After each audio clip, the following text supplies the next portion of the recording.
How can you tell someone's lying to you? How do you know if someone is trustworthy? After you go through a toxic relationship with a narcissist, chances are you might have a little trouble telling who's lying to you and who's telling the truth. Partially because narcissists tend to be such amazing liars.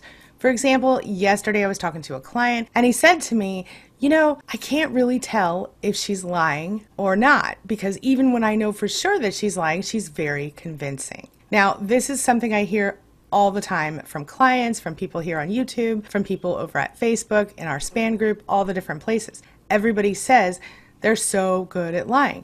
In fact, the higher they seem to be on the cluster B spectrum, the better they seem to be at lying. But usually when you're dealing with a narcissist that you know very well, you can very often pick up little tells from them. But not everybody's great at picking up someone's tells, especially someone who has control over them on a psychological level. So today at queenbeing.com, we're going to talk about a brand new study that just came out that showed there's one particular quality that will help you understand whether or not someone is trustworthy, whether they're a narcissist or not.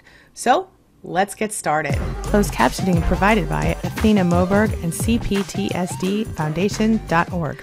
My name's Angie Atkinson, and on this channel I offer free daily video coaching to help you discover, understand, and overcome narcissistic abuse in toxic relationships. I like to call it toxic relationship rehab. So if that sounds good to you, hit that subscribe button and we'll get going. A group of researchers published a study in the Journal of Personality and Social Psychology. It was just published this month, and the study results were quite interesting. Now, what does this have to do with figuring out how someone's lying to you?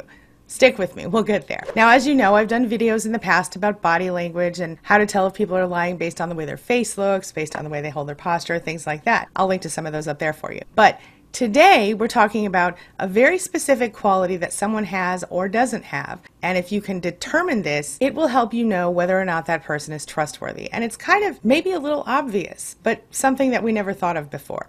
So let's talk about it.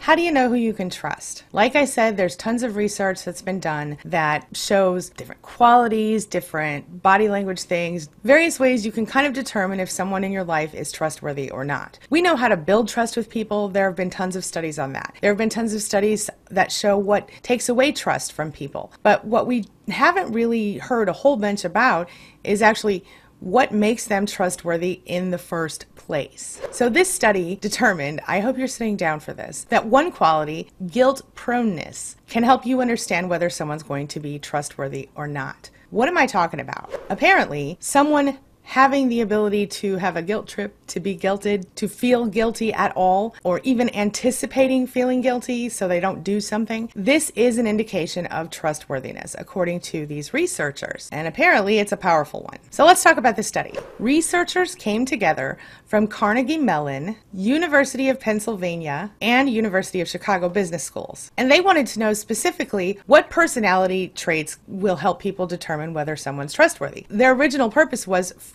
business only, within an organizational context.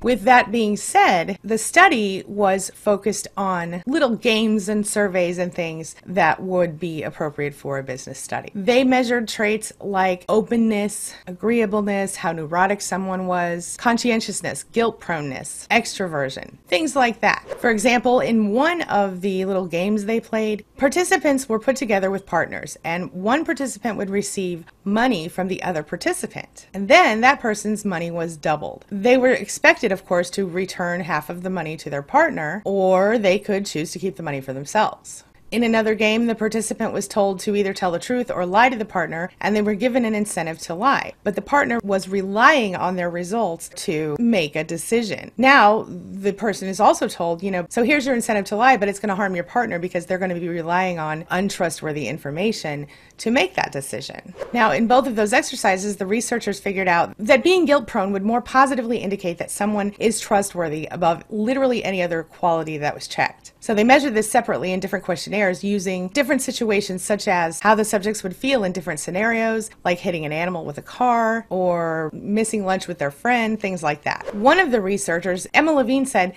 that people who are more guilt-prone tend to feel more responsibility for other people. And that was exactly what the study determined. Now, I would tend to say that when we tend to feel guilt-prone, we tend to feel responsibility for other people, we're also feeling responsibility for other people's feelings, right? Being guilt prone isn't the same as feeling guilty. That's a big distinction I want to point out to you. Feeling guilty is when you've already done the crime, right? Or you've already done the thing that could be the problem. Being guilt prone means that you're going to think about how it's going to affect other people first before you consider actually doing that thing. We experience guilt when we've done something wrong, and then we act guilty because of it. But being guilt prone, being aware of the possibility that we might feel guilty, is enough to stop us from doing a lot of those wrong things.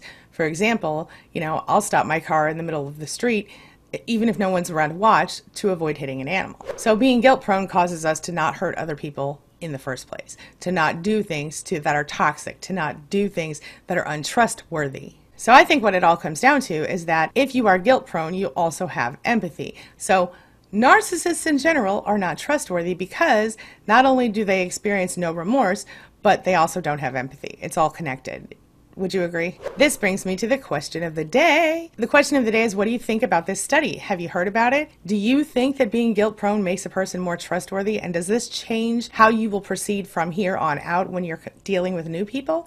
Share your thoughts, share your ideas, share your experiences in the comment section below, and let's talk about it. All right, that's all I've got for you right now. But as always, thank you so much for being a part of my day and a part of my life. And hey, thanks for letting me be a part of yours. It really does mean a lot to me. Now, before I go, make sure that you take a look at the videos I'm leaving for you right here and right here. And while you're here, hit that subscribe button right there so we can stay connected and continue on this healing journey together. I'll see you soon.